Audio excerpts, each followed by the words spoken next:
Di masa kepemimpinan Presiden Prabowo Subianto dan Wakil Presiden Gibran Rakabuming Raka, sejumlah perubahan dilakukan, termasuk dalam kabinet pemerintahan. Sejumlah lembaga dipisahkan, salah satunya adalah Kementerian Hukum dan Kementerian HAM di bawah Kemenko Bidang Hukum, HAM, Imigrasi, dan Pemasyarakatan. Lantas, adakah arahan khusus yang diberikan Presiden Prabowo dalam pemisahan Kementerian Hukum? Sebagai salah satu gebrakannya, Kementerian Hukum rencananya akan memberikan amnesti terhadap 44.000 narapidana termasuk napi narkoba. Lantas seperti apa mekanismenya? Bersama saya Aya Nufus dalam 30 menit Kabinet Merah Putih.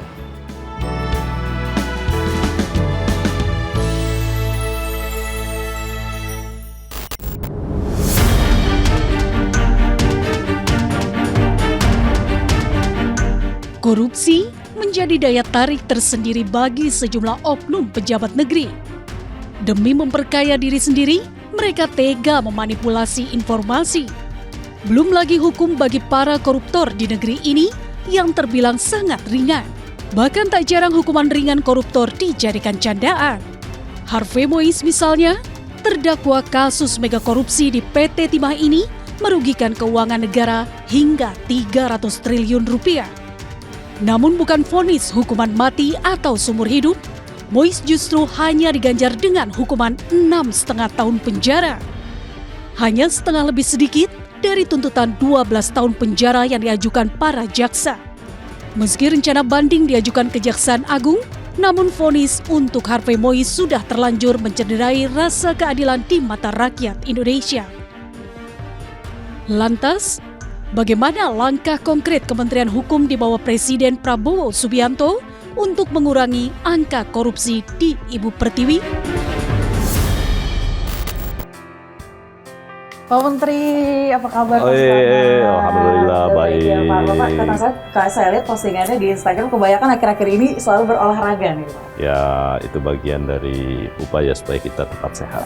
Oke, baik. Berarti untuk sehat, untuk menjalani gebrakan-gebrakan dari Kementerian Hukum. Iya. Nah, pemirsa, kali ini kita akan membahas gebrakan dari Kementerian Hukum di bawah kepemimpinannya Bapak Supratman Andi Aktas, dan pastinya banyak sekali yang juga menggegerkan publik beberapa hal sepertinya ya. Masa sih yang menggegerkan? Enggak ya.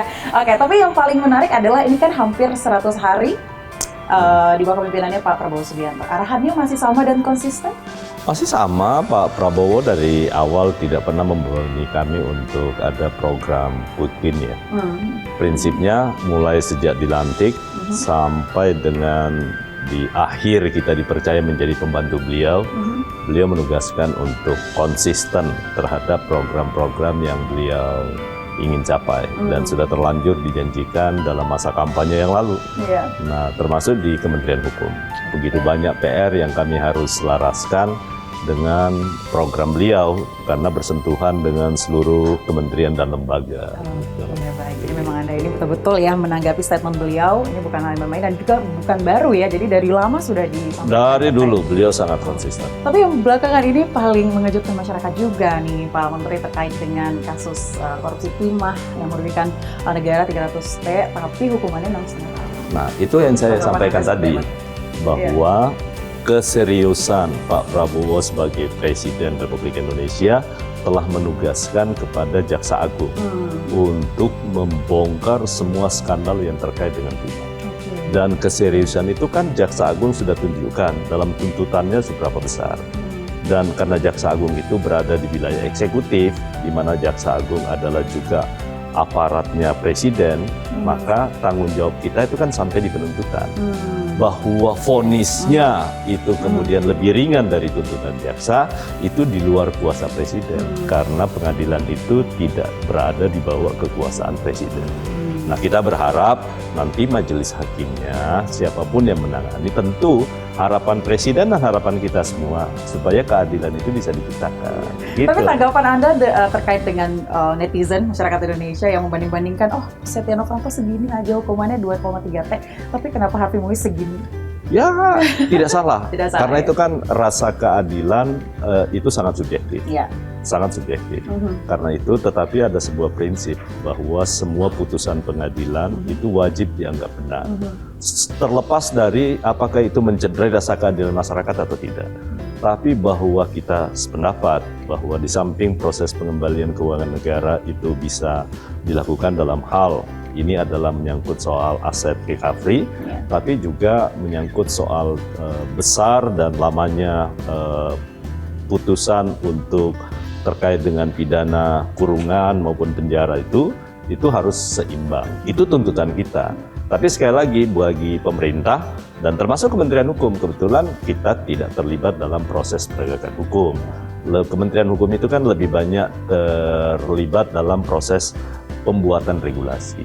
Nah, apa upaya perbaikan yang kita akan lakukan? Salah satunya nanti kita akan membahas Kitab Undang-Undang Hukum Acara Pidana. Karena KUHP kita kan sudah selesai. Karena nanti di tahun 2026, 2 Januari nanti KUHP kita yang baru sudah berlaku. Nah, karena itu KUHP kita yang kita buat di tahun 81 juga harus ada penyesuaian.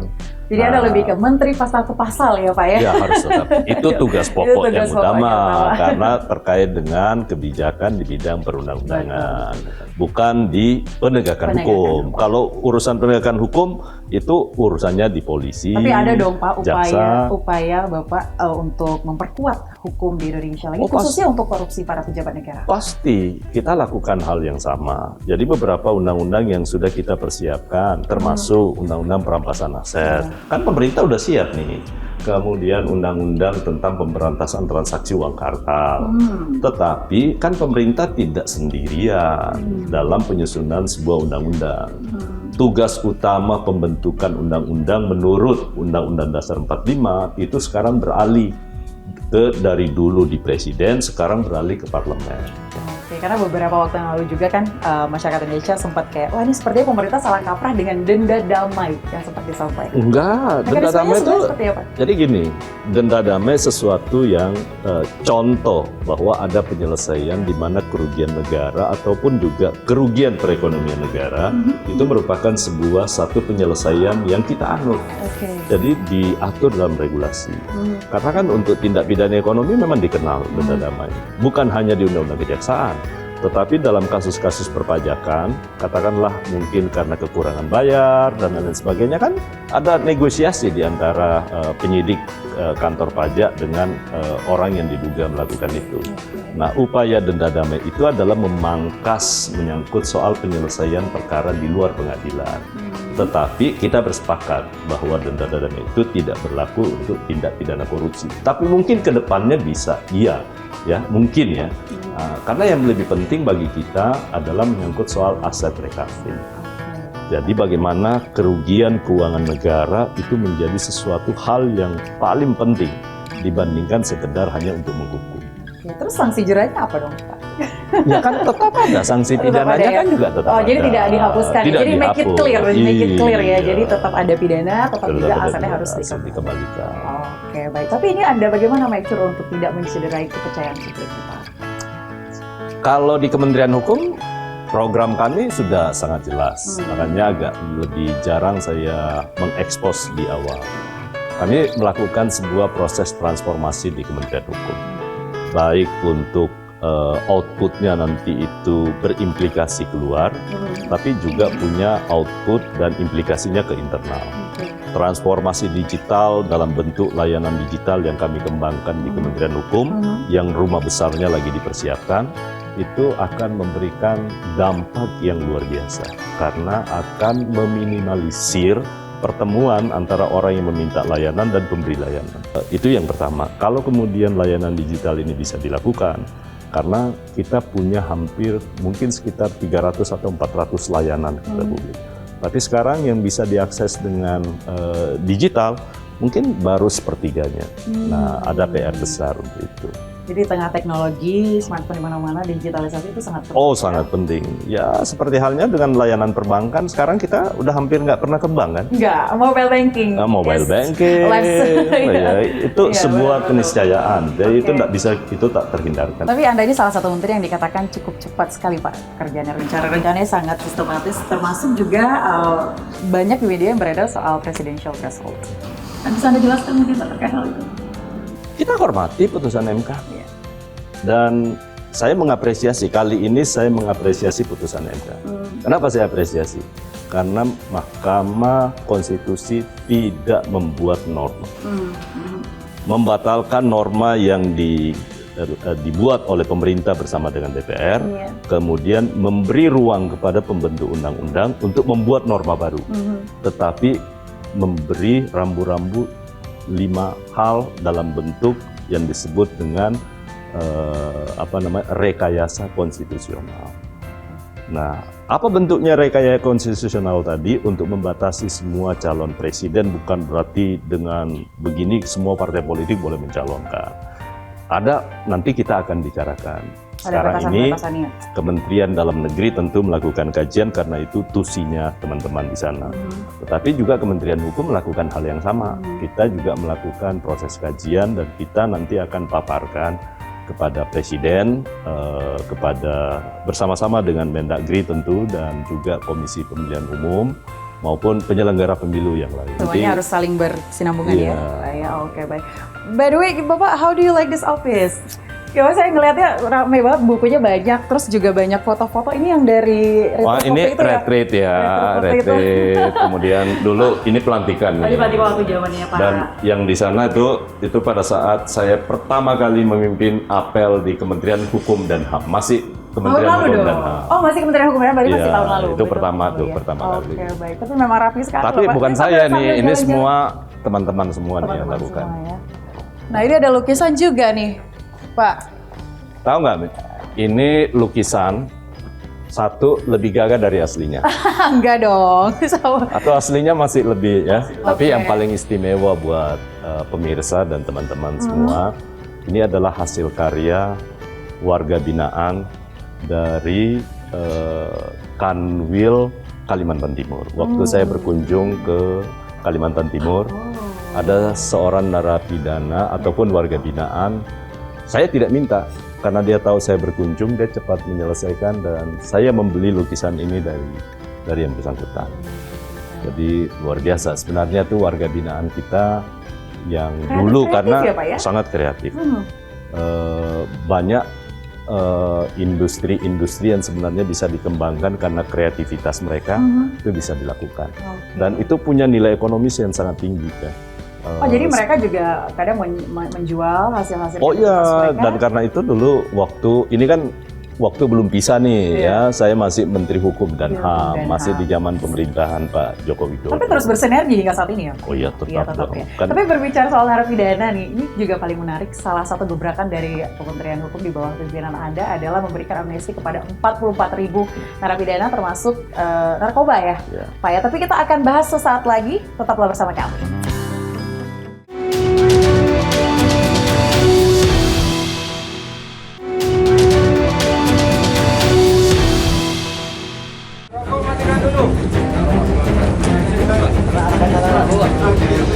Pemerintah Indonesia terus mematangkan rencana pemberian amnesti kepada 44.000 narapidana. Rencananya, amnesti diberikan kepada sejumlah napi, mulai dari terdakwa penyalahgunaan narkoba, para aktivis, termasuk penghina kepala negara. Pemerintah juga memastikan tidak ada satupun narapidana korupsi yang termaksud dalam 44.000 napi penerima amnesti. Berbagai alasan dijadikan dasar pemberian amnesti, mulai dari penyakit menular di antara para napi sampai keanggapan salah tempat bagi para napi pengguna narkoba. Namun, salah satu alasan yang juga muncul di balik pemberian amnesti napi itu, yaitu kondisi lembaga pemasyarakatan Indonesia yang dinilai sudah over kapasitas.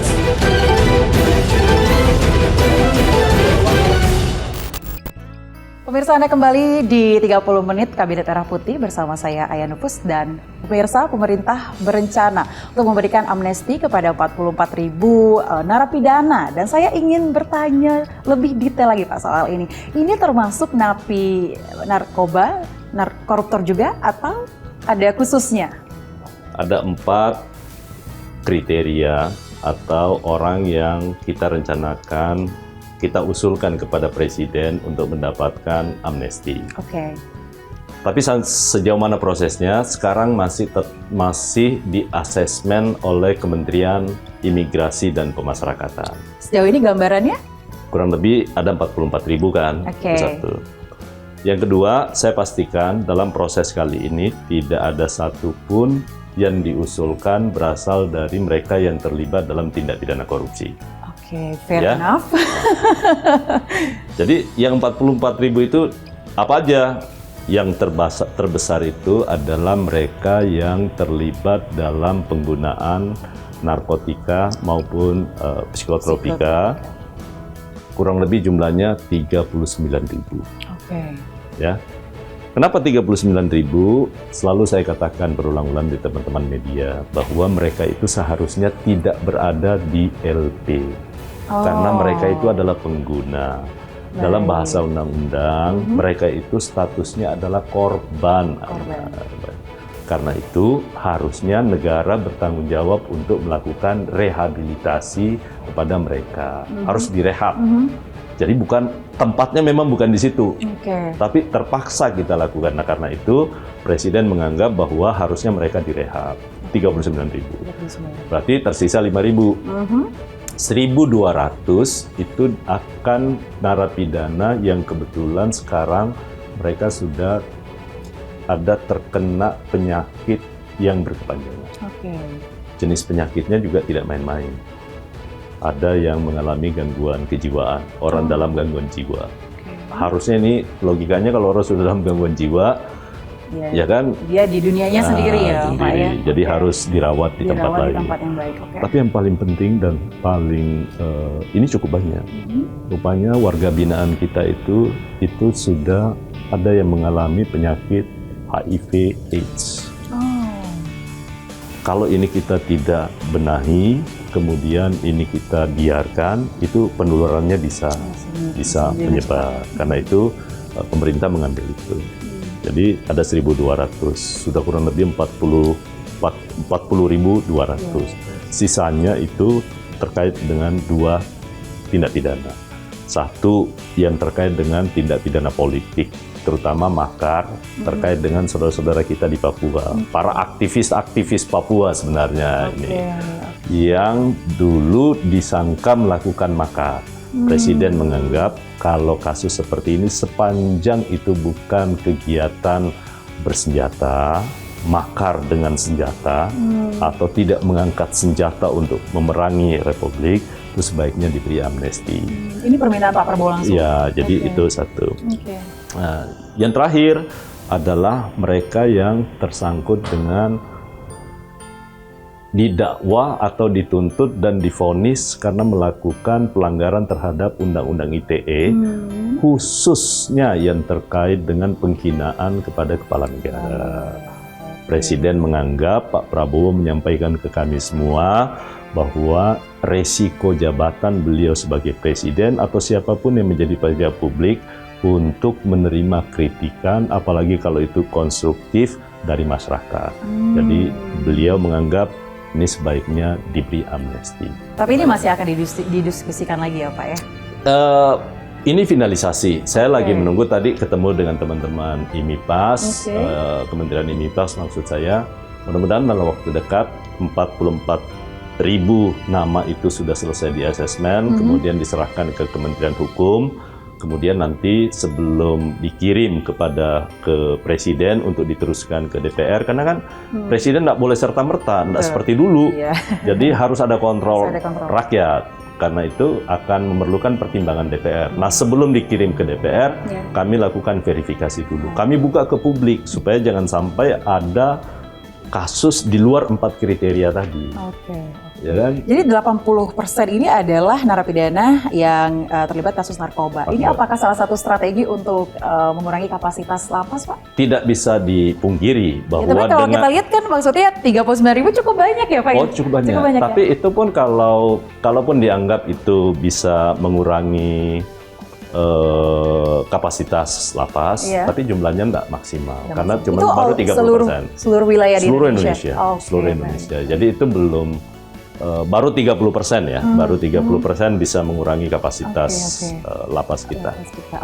Tapi sekali lagi kalau yang terkait ini nanti asesmennya bukan di Kementerian Hukum, tapi di Kementerian Imigrasi dan Pemasyarakatan. Berarti nanti akan ada juga transformasi untuk rehabilitasi dong, Pak? Oh iya, jadi nanti Badan Narkotika Nasional, kemudian juga nanti dari Polri, Rumah Sakit Polri kan yang menyediakan tempat untuk rehabilitasi, itu penting untuk kita negara bertanggung jawab untuk melakukan itu. Oke, baik, luar biasa sekali. Ini saya sudah mencatat loh Pak latar belakang Anda yang sangat luar biasa sebagai dosen hukum, kemudian juga pengacara, ketua Balik DPR, dan juga tadi saya katakan mantan Kompi DPR ya Pak ya, yang keren banget sempat menduduki kursi DPR.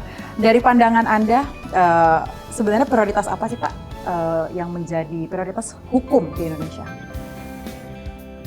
Di awal pemerintahan Pak Presiden meminta kepada saya untuk melakukan review terhadap tumpang tindihnya peraturan perundang-undangan. Karena itu Presiden menugaskan melakukan review terhadap 5 program strategis. Satu yang terkait swasembada pangan, kemudian swasembada energi, kemudian penguasaan lahan yang tidak berkeadilan, kemudian makan bergizi gratis. Ini semua kami lakukan dan Anda tahu nggak hasilnya? Ini saya tunjukkan. Sudah ditunjukin dokumennya sih dia Pak ya. Nah, inilah di awal pemerintahan kami sudah Dirjen PP menyelesaikan tugasnya laporan hasil evaluasi peraturan perundang-undangan terkait panca prioritas Presiden. Ini yang akan kami serahkan. Jadi kami kerja cepat untuk memberi rekomendasi kepada Presiden bahwa kalau mau capai swasembada pangan, dari sisi aspek regulasi ini yang harus dibenahi. Ini akan diberikan sebelum 100 hari kerja? Ya, kami lagi minta waktu minta waktu untuk kami serahkan. Jadi ini kami kerja cepat untuk melihat apakah nanti mau digabungkan undang-undang tentang pangan dalam satu undang-undang, kemudian merevisi undang-undang yang saling bertentangan karena dulu ego sektoral tinggi sekali. Nah karena itu ini rekomendasi yang sudah sangat baik yang dihasilkan oleh Dirjen Perundang-undangan. Ya setelah inilah tugas yang paling penting, yang paling strategis dari Kementerian Hukum. Gitu, apalagi dengan prioritas yang cukup serius dari Pak Prabowo Subianto ya. Pak, Bapak kalau saya lihat di Instagram kayaknya Bapak aktif berolahraga dan suka bola juga nggak sih Pak? Kalau bola sepanjang itu timnas Indonesia kita beri tetap semangat pokoknya apapun dukungan untuk timnas kita semua support apa yang dilakukan oleh PSSI dan pemerintah. Supportnya kita berharap 2026 kita masuk Piala Dunia. Amin. Tapi udah ada pengajuan Pak dari PSSI untuk naturalisasi terbaru? Naturalisasi sudah selesai kemarin, ada satu. Cuman saya lupa namanya ya. Masih ada Oleh kalau nggak salah ya. Mudah-mudahan saya nggak salah. Sudah kami teruskan, tinggal menunggu ke DPR untuk persetujuan. Dan saya dengar masih ada 2 lagi yang menyusul. Buat kita Indonesia, siapapun itu sepanjang bisa membuat merah putih berkibar setinggi-tingginya dimanapun, itu wajib kita dukung. Mau dia warga negara asing ataupun lewat naturalisasi, buat Republik ini sepanjang itu menyangkut soal pembinaan talent muda yang berprestasi, kita wajib dukung. Tapi spill dikit dong Pak, yang 2 nama terakhir itu Belanda dong? Rata-rata kenapa Belanda? Karena memang rata-rata warga keturunan kita lebih banyak bermukim di sana. Baik. Tapi bukan berarti di tempat lain tidak ada. Bapak terima kasih kalau begitu. Baik, Mbak Ena, makasih. Sukses sambil lihat aku. Ya.